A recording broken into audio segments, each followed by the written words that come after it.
This air filter element kita pakai daripada tahun 2011. 13 years old lah, 13 tahun.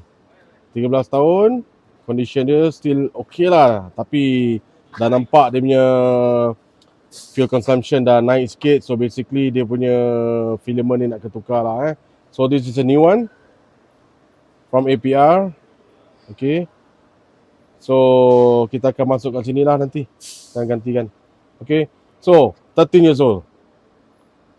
13 tahun. Still okay. Tapi it's time.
So FIA cakap kena ada balas.